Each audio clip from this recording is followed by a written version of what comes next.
करता हूं हमारे ऑल इंडिया आरपीएफ एसोसिएशन के महामंत्री श्री यूएस झा साहब।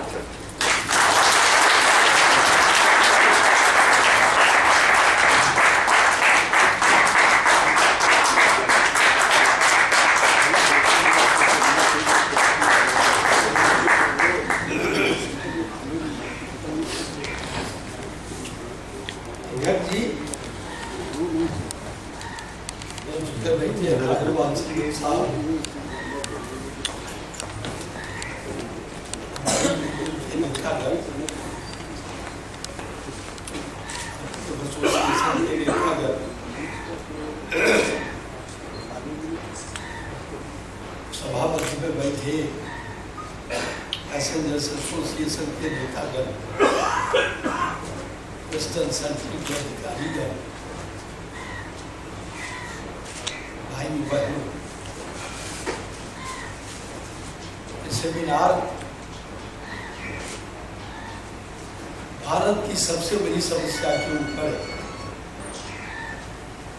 जिस समस्या में 3 करोड़ पैसेंजर रोज भारतीय रेल से यात्रा करते हैं, जिसमें बच्चे भी हैं, बूढ़े भी हैं, लड़कियां भी हैं, तकलीफ में लोग चलते हैं, उनकी सुरक्षा से संबंधित मामला है। इतना बड़ा इशू इस देश में और कोई नहीं है, लेकिन विडंबना भारत की देखिए, ये इशू कहीं नहीं है, कहीं नहीं लगता कि ये कोई देश की समस्या है। किसी राजनीतिक दल से आप नहीं सुनेंगे 3 करोड़ पैसेंजर्स की सुरक्षा की समस्या क्यों होगी। कहीं सुना कोई राजनीतिक पार्टी से सुना है? क्या उसके लोग नहीं चाहते हैं? ये कौन है 3 करोड़? ये कोई मूर्ति नहीं है, ये मानव है, जीवंत है, लेकिन इस समस्या पर कोई चर्चा नहीं हुई। और भी समस्याएं देश में होगी जो गहन, उस पर चर्चा नहीं होती। इस समस्या पर हम लोग बात करने आए हैं, और मेरा तो मानना है कि ये देश मूर्खों का है। मैं कभी कहूंगा तो खराब लगेगा लोगों को, ये मूर्खों का देश है। इस देश में कोई संविधान नहीं है, कोई कानून नहीं है, कोई शिष्टाचार सिद्धांत नहीं है, कुछ जिसकी लाठी उसकी भैंस। लेकिन हो सकता है लोग सोचे कि ये क्या कर रहे हैं, लेकिन मैं अनुभव से कह रहा हूँ, कोई व्यावहारिक ज्ञान से कह रहा हूँ। ये देखिए, मुझे ये कहने में अच्छा लग रहा है, कभी सुनते हैं कि ये विश्व का अग्रणी देश रहा, वो गुरु देश रहा, ये कब रहा मुझे नहीं पता है, कभी रहा भी कि नहीं। हमको तो लगता है कि इतिहास में बोलता है 1200 साल गुलाम रहा, मुझे लगता है गुलाम ही रहा, अभी भी है, ये आजाद हुआ ही नहीं है, हर कभी था ही। होता तो इसकी सोच आजाद न होती है। 3 करोड़ पैसेंजर रोके धोके चल रहा ट्रेन से, अरे किसको कहेगा वो? लेकिन कोई सुनने वाला नहीं है। भारतीय रेल तो सभी जानते हैं कि भारत की जीवन रेखा की उपाधि में लिए है भी। आज के माहौल में तो और अधिक है, क्योंकि आवागमन का साधन अब ज्यादा जरूरी है पहले की अपेक्षा। रोजगार है, हर चीज में जरूरी है। ये अर्थव्यवस्था का भी मेरुदंड है, इसमें भी कोई शक नहीं है। भारत की अर्थव्यवस्था बहुत कुछ रेल पे आधारित है। लगभग 30 करोड़ आदमी इससे आजीविका पाता है रोज। ये मामूली बात नहीं है। भारत का सबसे बड़ा एम्प्लॉयर भी यही है। इतना बड़ा वाहन का कोई दूसरा साधन भारत में नहीं है। देश के इंटेग्रेशन, भारत की एकता का भी एक बहुत बड़ा स्रोत है। इतनी सारी विशेषता होते हुए भी ये दुर्दशा से नहीं गुजर रही। ऐसी दुर्दशा है, रोज पेपर में देखिएगा, बुरा हाल है, दरिद्रता के कगार पे है, बंद होने के कगार पे, सारी बातें सुनते हो।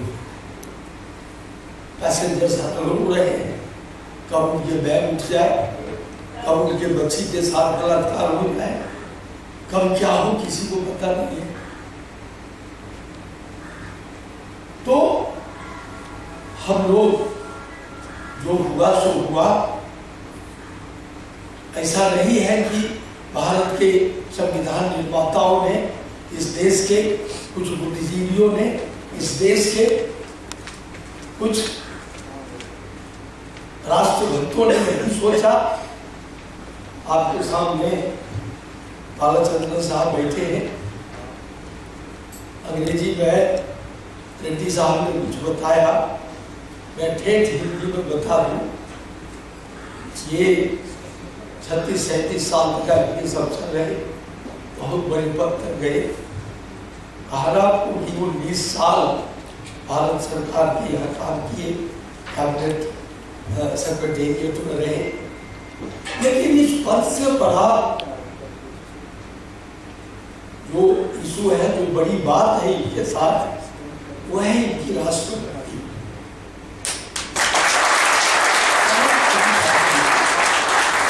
तो पद छोटा पड़ जाता है। जहां इनकी आप लेखनी पढ़ेंगे, इनके विचार सुनेंगे, तो लगेगा कि वो IPS छोटा पड़ गया। इनके विचार देश के लिए, आम जनता के लिए, दुखिया लोगों के लिए है। और यही बात अन्य जगह नहीं मिलती है। कुछ लोग अवसर हो जाता, अब देखिएगा ये सब टाइट होके चलता है।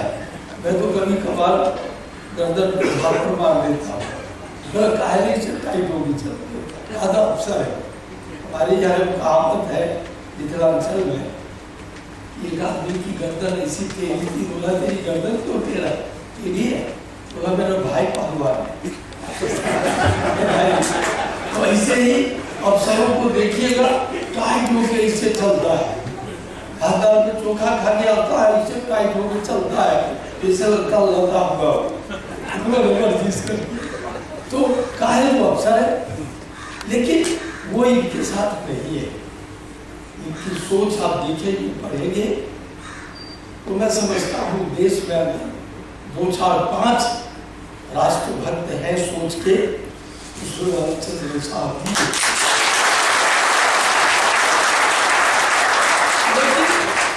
इनके पास में घमंड नहीं है।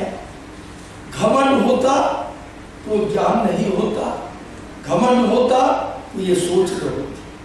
कोई भी घमंडी आदमी की सोच राष्ट्रीय नहीं होती है, मानवीय नहीं होती है। जो घमंड से छुट्टी पाता है, छुटकारा पाता है, जो विनम्र होता है, सरस्वती उसी के पास जाती है, लक्ष्मी भी वही जाती है। तो सब इनके पास है। हम किसी भी शब्द से इनकी सराहना करें कम पड़ेगा। हम तो समझते हैं कि इनके साथ साथ जिस परिवार ने इनको संस्कार दिया है, हम बहुत ज़्यादा परिचित नहीं है। इनकी लेखनी से हम परिचित हैं, इनके विचारों से हम परिचित हैं, लेकिन जिस परिवार ने इनको संस्कार दिया है, हम उनके प्रति कृतज्ञता जाहिर करते हैं। अब हम सीधे पैसेंजर्स की सुरक्षा पर आते हैं, क्योंकि वक्ता बहुत है। हम लोग रेल में काम करते करते देखते रहते हैं कि किस तरह पैसेंजर्स सामान के चोरी होने पे या कोई तकलीफ आ जाने पे, कहीं फंस जाने पे कैसे वो परेशान होता है, तड़पता है। और वो आरपीएफ हो या जीआरपी हो, वो क्या उसके साथ कहते हैं। आश्चर्य करिएगा कि ये देश राज्यों में विभक्त हुआ है। शासन की दृष्टि से अच्छे शासन के लिए देश को 28 राज्यों में बांटा गया है। संविधान तो साफ है, लेकिन लगता है कि ये 28 राज्यों के मुख्यमंत्री इसको 28 देश मान बैठे। बहुत विवाद बात पे करना चाहता हूँ, आप नोट कर सकते हैं, इस पर बात होनी चाहिए। ये 28 राज्य में देश को बांटा गया था शासन की सुविधा के लिए। लगता है मुख्यमंत्री एक एक राज्य का अपने को राज्य नहीं देश का हेड मानता है। हो सकता है उसकी अनभिज्ञता हो, वो संविधान को नहीं जानता हो, या स्वार्थपरता के कारण वो बोलता हो, या किसी के द्वारा बरकराया जाता है तब वो बोलता हो।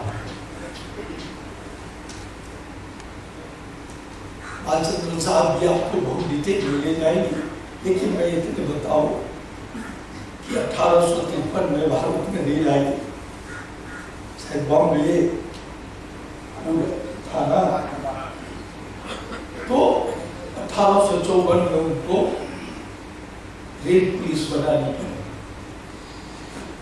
बालचंद्र साहब साफ कहते हैं कि पुलिस के आने से पहले रेल पुलिस, इनकी भाषा है, ये पुलिस जो बोलते हैं ना, पुलिस है, ये पुलिस से पहले रेल पुलिस है। भारतीय पुलिस बनी 1860 में, रेल पुलिस बन गई 1854 में। लेकिन वो प्राइवेट पुलिस थी, रेल प्राइवेट। हमको लगता है आपके पहले इंग्लैंड में रेल बनी 1826 में,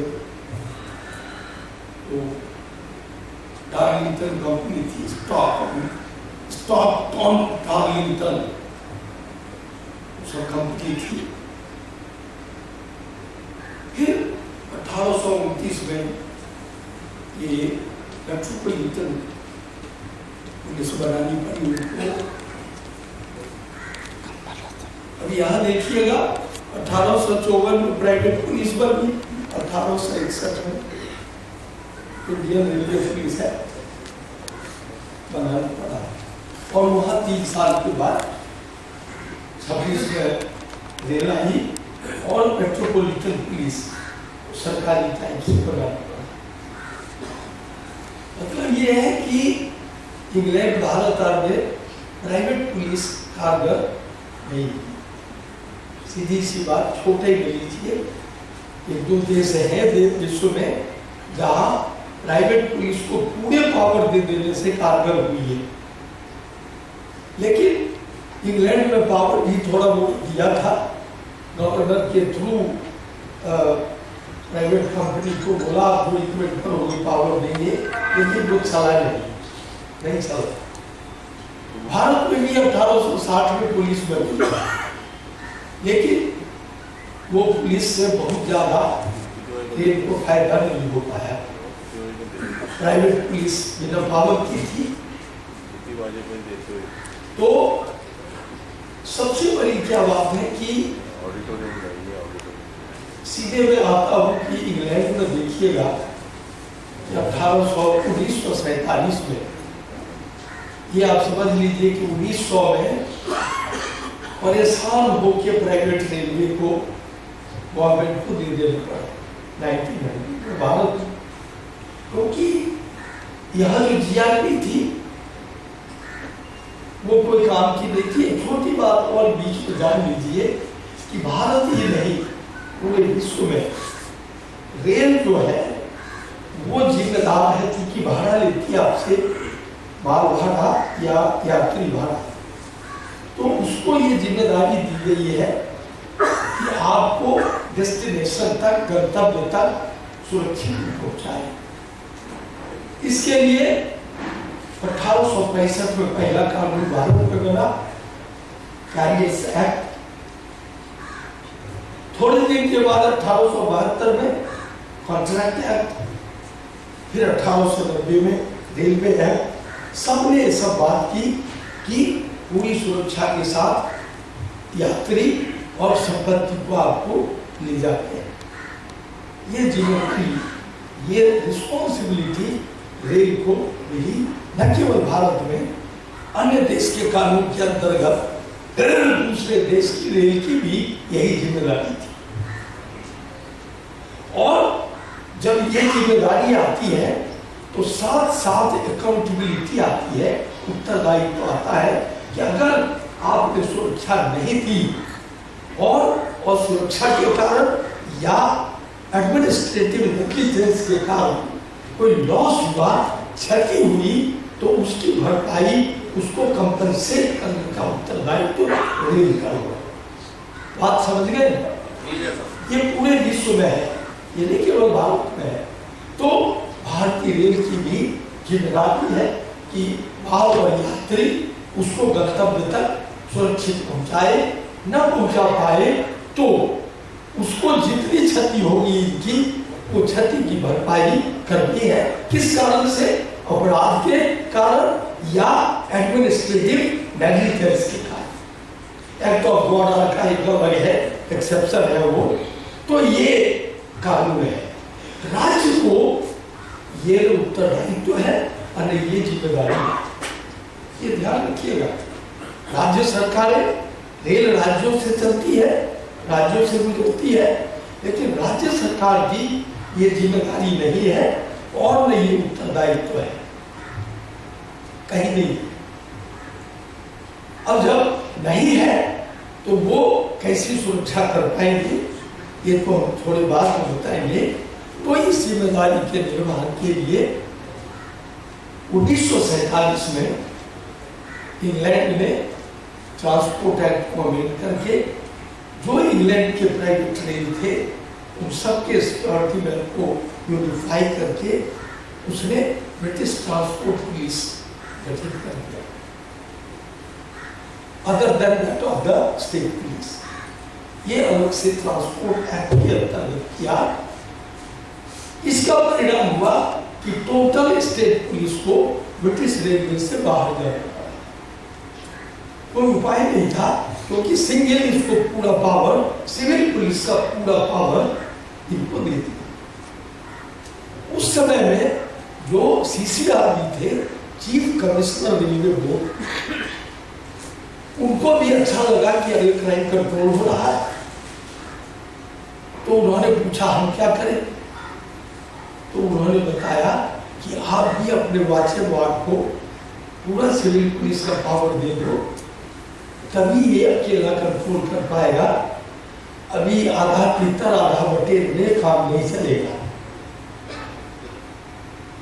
ये सारी बातों को हाई पावर कमेटी ने अपने रिपोर्ट में लिखी है। सारी बातें, क्या चिट्ठी है, क्या कोटेशन से, सब बातें लिखी। यहां प्रयास जारी हुआ कि पूरा पावर दे दो। अब ये भी प्रयास जारी हुआ कि कैसे रोको। मेरे नारी के पाल चंद्र साहब आईपीएस से ज्यादा राष्ट्रभक्त है, बहुत आईपीएस अपने पद के लिए राष्ट्र को बलि देने को तैयार, ये राष्ट्र के लिए अपने को बलि देने को तैयार। तो ये आईपीएस ही लोग थे जिन्होंने रोकने की कोशिश की, केवल इस बात के लिए कि अगर जीआरपी हट गई तो उस समय जितने भी हो, आज के डेट में 165 जीआरपी में आईपीएस, उसमें आईपी होते थे, इंपीरियल पुलिस। अब उनसे नेता लोग भी डरते थे। सब नेताओं की कमजोरी उनके पास आज भी है। आज भी है, वो लोग जानते हैं नेता बनने के बाद मुल्क में 2-3 अपराध कॉमन है और बड़ा संगीन अपराध है जिसमें शायद कोई नेता बचता है। अब वो अपराध करके कैसे नेतागिरी करेगा, दिखाएगा जरूर, खूब भाग करेगा जरूर, लेकिन भीतर भीतर उसको मालूम है कि रात खुलने के बाद वो कहेगा नहीं।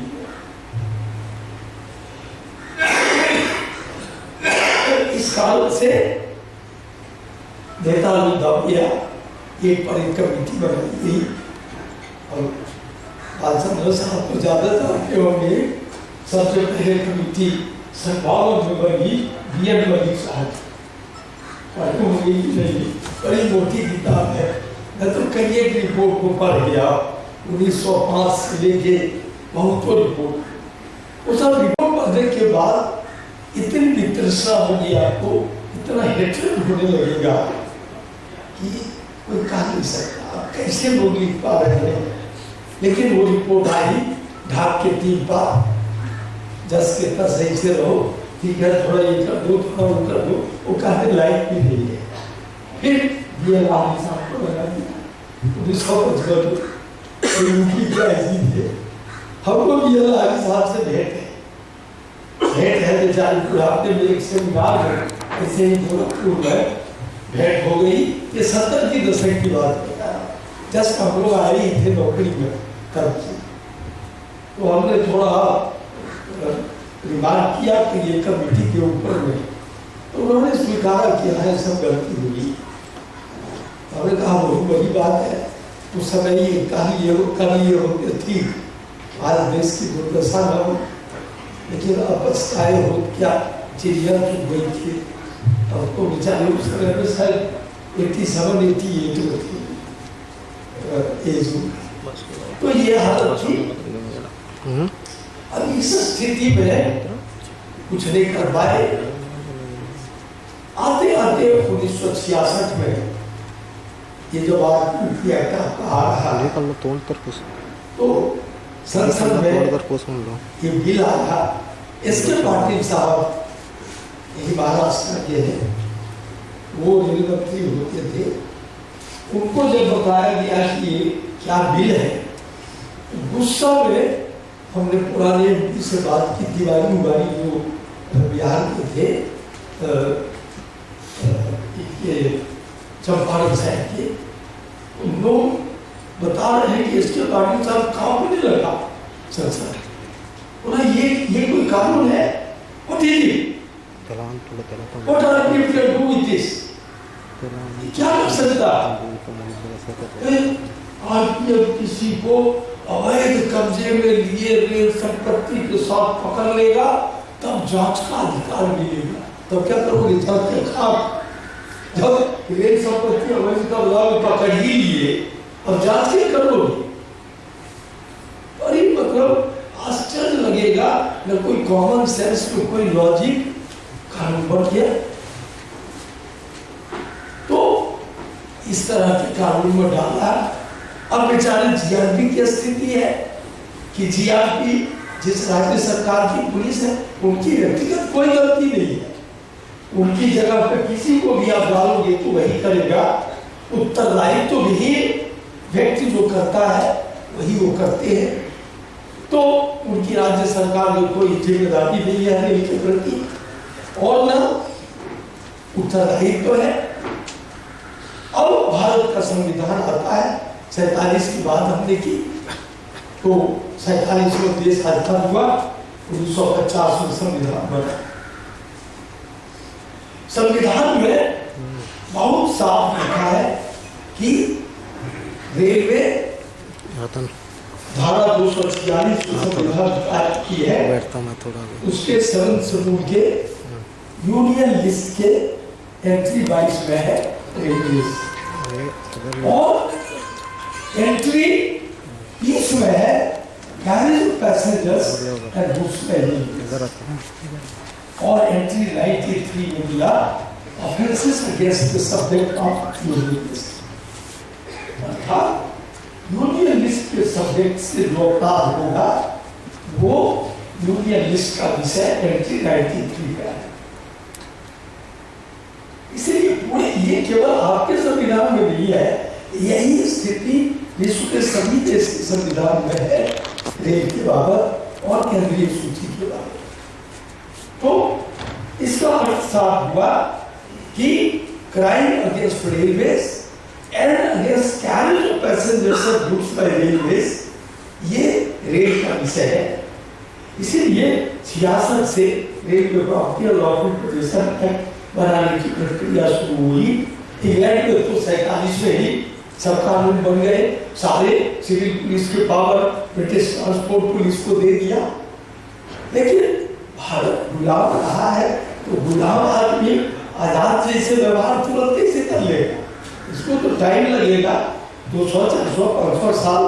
अभी तो शुरुआत है, अभी तो देखते रहिए। तो संविधान में लिख दिया, लेकिन इसी संविधान में एक तरफ आपने देखा railway carriage of passengers and goods by railway, जो रेल से माल और यात्री ढोए जाते हैं, इनके भी विरुद्ध जो अपराध है वो केंद्रीय सूची का विषय है, अर्थात रेल मंत्रालय का, भारत सरकार का। लेकिन भाजपा साहब बड़ा कमेंट करते हैं, बड़ा सही करते हैं, हमको थोड़ा माफ करते हैं। लेकिन आप देखिएगा कि कानून व्यवस्था राज्य सूची में देना है, वो लिस्ट 2 है, स्टेट लिस्ट, वो पब्लिक ऑर्डर ये एंट्री 1 होगा state list, and police, railway police, village police entry 2। ये रेलवे पुलिस को एंट्री 2 पे लिखा है। रेलवे केंद्रीय सूची का विषय, रेलवे और रेल से ढोए जाने वाले माल और यात्री के विरुद्ध अपराध केंद्रीय सूची का विषय, और रेलवे पुलिस राज्य सूची का विषय। हम ये कैसे? कानून व्यवस्था रेल का राज्य सूची का विषय, हम ये कैसे? क्या व्यवहार में ये है? नहीं। ट्रेन में डकैती हो जाए, मर्डर हो जाए, बम ब्लास्ट, सैकड़ों लोगों की जान चली जाए, उस राज्य के विधानसभा में उस पर बहस अलाउड नहीं। डकैती हो जाए, लूट जाए, लोग मारे जाए, वहां के विधानसभा में बहस नहीं, अलाउड नहीं, बिल्कुल नहीं, उतने नहीं। आप आइए, क्षेत्र जाट भी जला आंदोलन हुए, सरदार आंदोलन हुए, भी ट्रैक पर झोपड़ी बना ली, सारी गाड़ियां रोक दी, वहां के विधानसभा में बहस नहीं। बहस कहाँ? संसद में। तो राज्य सरकारों ने माना है कि रेल के अपराध, रेल में कानून व्यवस्था के ब्रीच से हुई क्षति, ये सब सब्जेक्ट केंद्र का है, राज्य का नहीं है।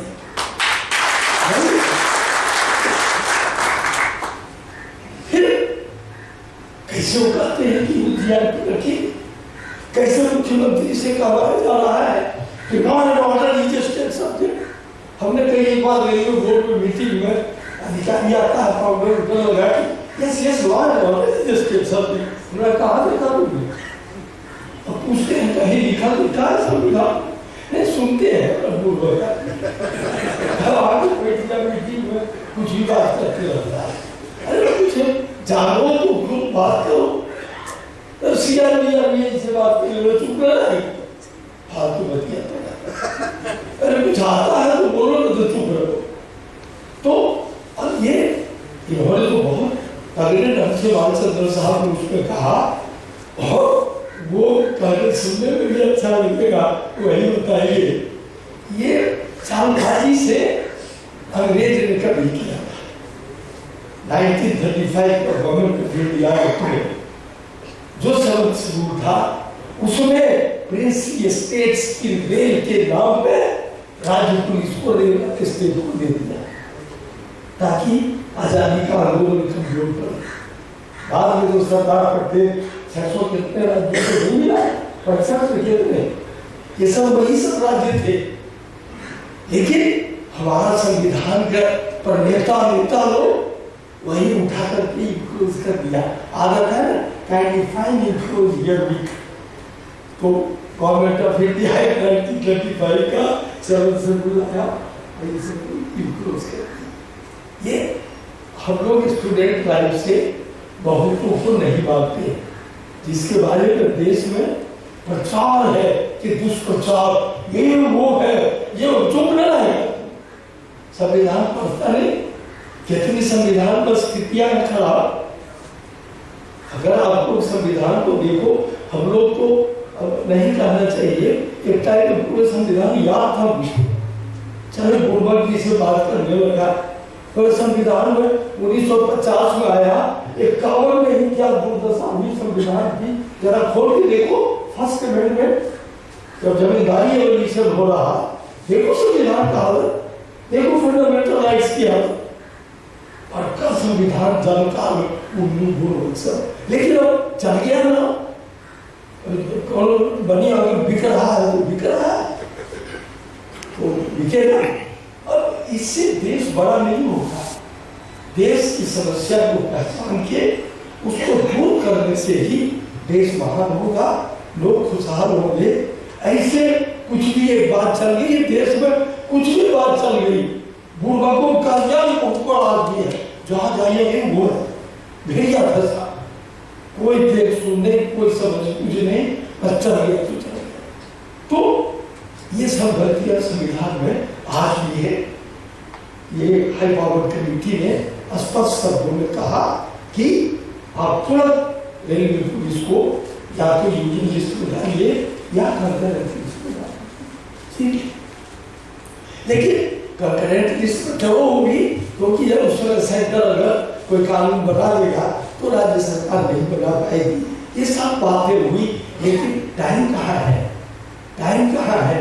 ये जो जीआरपी में 165 आईपीएस के पोस्ट है, उसकी रक्षा के लिए ये आईपीएस कैडर देश को गुलाम भी करने को तैयार है। ये तो 3 करोड़ की सुरक्षा होगी, 3 करोड़ सुरक्षा पूछ रहे हैं इनके लिए। 125 करोड़ गुलाम हो जाए, इनका पद इनको रहने दीजिए। जो अंग्रेज की ये है और ये अंग्रेज से आए हैं। आईपी जो थी ना, दुख लगेगा, हमारे एरिया के ज्यादा लोग है, आज तो थोड़ा कम होगी, पहले वही मिथिलांचल भाव था। हम लोग सभी लोगों से कहा कि तुम लोग गुलाम है, पूछना होता है तुमको। देश के सामने पद चाहिए, क्या करेंगे पद लेके? क्या करेंगे? आज देशभक्तों में जो के लिए पद की क्या प्रतिष्ठा है? कौन पद वाले को पूछ रहा है? सोच है, ये त्याग है जिसकी पूछ होती है। रिटायर हो जाएगा कोई पूछता है? हमने देखा है रिटायर होकर पुराना बिजी चलता है तो भागता है सिपाही देख के उसको, मतलब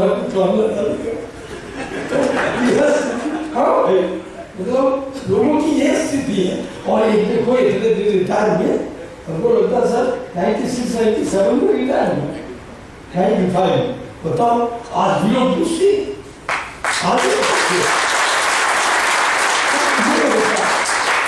क्योंकि ये समर्पित है कैसे देश की जनता खुशहाल। ये आरपीएफ से इनका हमारा कोई लेना देना नहीं, कुछ है ना। ये बात समझना कि हम आरपीएफ के हिस्से बोलते हैं ना, बिल्कुल नहीं। ये कौन आरपीएफ के? ये तो उसी आईपीएस के। लेकिन ये भी बोलते हैं राष्ट्रभक्त जो होगा वो देश की भलाई के लिए बात करेगा, अपने स्वार्थ के लिए बिल्कुल। और देश खुशहाल होगा तो क्या हमारे तुम्हारे बच्चे नहीं चलते हैं से? क्या हवाई जहाज से चलते हैं? क्या हमें अपने बच्चों की खुशहाली नहीं चाहिए? हमें अपनी नहीं चाहिए? हम लोग भी तो चलते हैं ट्रेन से। तो ये मुहिम सबके फायदे की मुहिम है, इसीलिए इसके ऊपर में पूरे जोर शोर से होना चाहिए। अब एक बात समझ लो, जो धारणा गलत है कि कानून व्यवस्था राज्य का विषय है, ये समझ के रखो कि रेल की कानून व्यवस्था रेल का विषय है, राज्य का विषय नहीं है।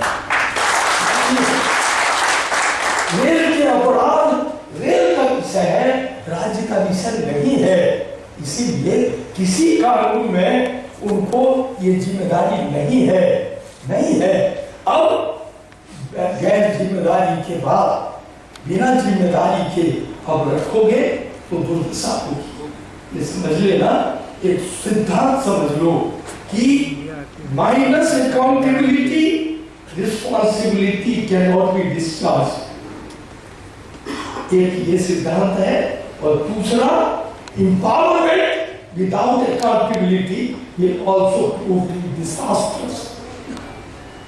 पावर दे दो, अकाउंटेबिलिटी न दो, तो वो कहर बढ़ा देगा, कहर बढ़ा। जिसको पावर दो, अकाउंटेबिलिटी दो। जीआरपी को तुम लाए यहाँ पैसेंजर्स की सुरक्षा के लिए, अकाउंटेबल करो, सुरक्षा नहीं होगी तो तेरा बाप पैसा देगा, तब होगा था। तुम अकाउंटेबल नहीं कर सकते तो कानून के मुताबिक उनको नहीं काम दे सकते, ये जिम्मेदारी नहीं दे सकते।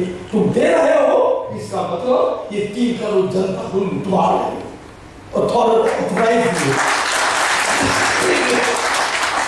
ये सिद्धांत है कि जिसको भी पावर दो उसको अकाउंटेबल बनाओ।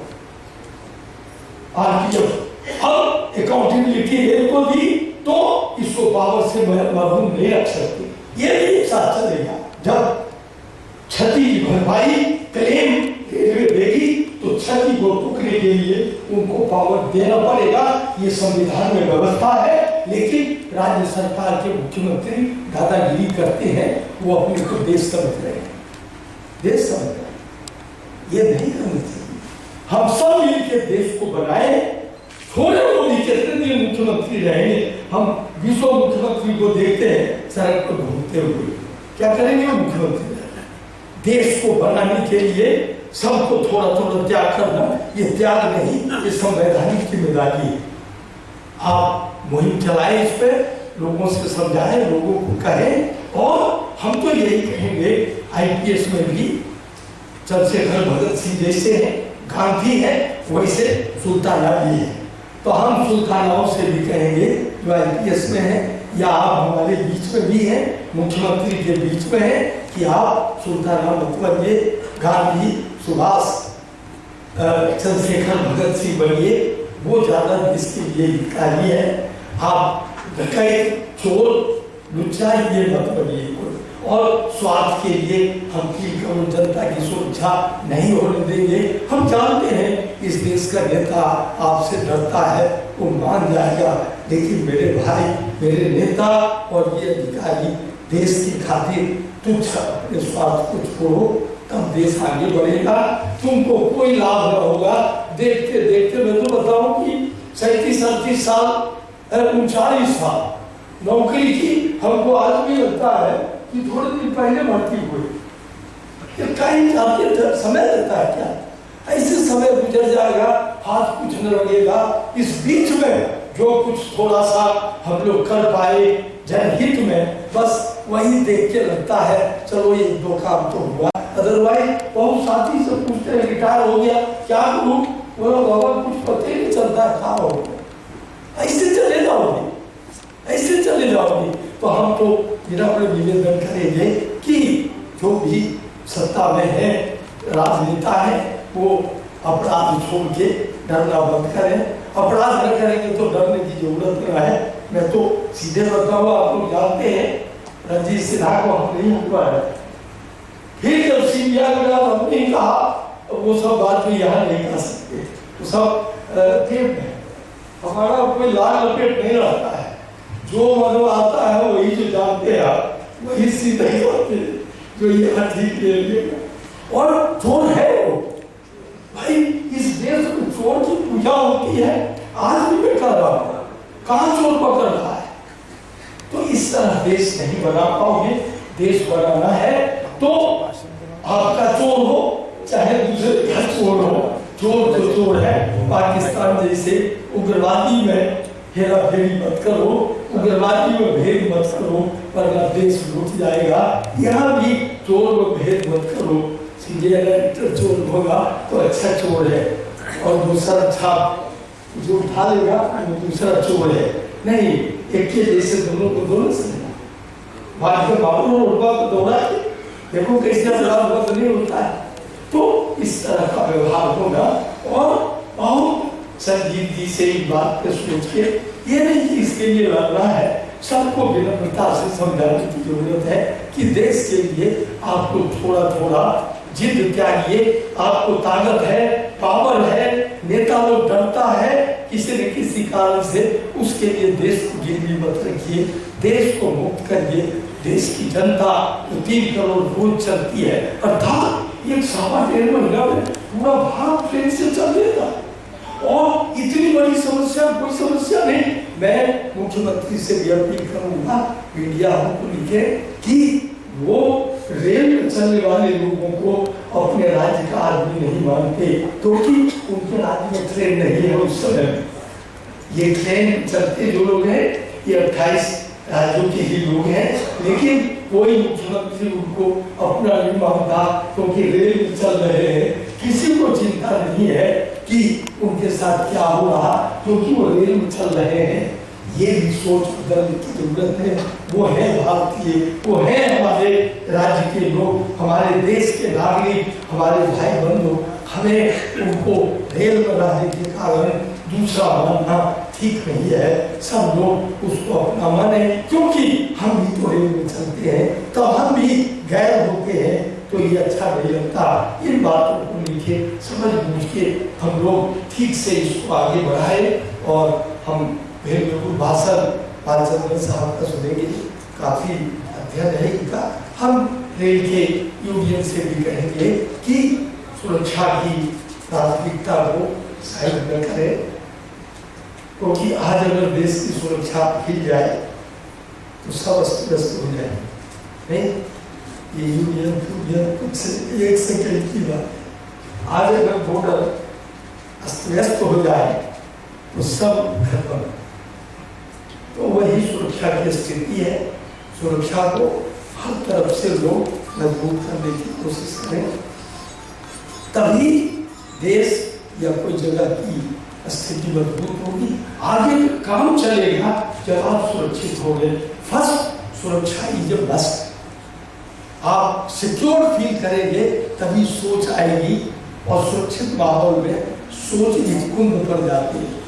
इसीलिए हर लोग हम लोग ये सोचे, और रेल के उत्थान के लिए मेरा तो मानना है कि पैसेंजर्स और गुड्स दोनों गाड़ियाँ जब तक समय पर नहीं चलेगी, पूरे सुरक्षित नहीं चलेगी, रेल घाटे में दौड़ेगी, कोई इसको बचा नहीं पाएगा। हमने बार बार कहा, आज भी कह रहे हैं, हम लोग इस पर फिर सोचे कि फ्रेट कॉरिडोर किसी गैर के हाथ न दे, हम रेल कर्मचारी उसको बना दें, वरना फिर ये लड़ाई का एक बड़ा इशू बना रहेगा और बहुत नई नई समस्याएं आएंगी।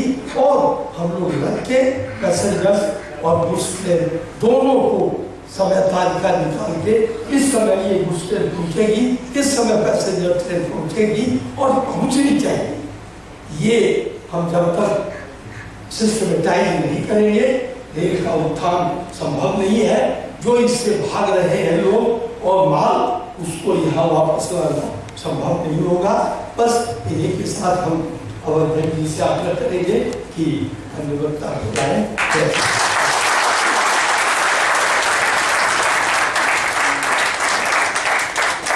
धन्यवाद श्री यूएस झा जी। अब साथियों, जिसका आप इंतजार कर रहे हैं, मैं आमंत्रित करता हूं हमारे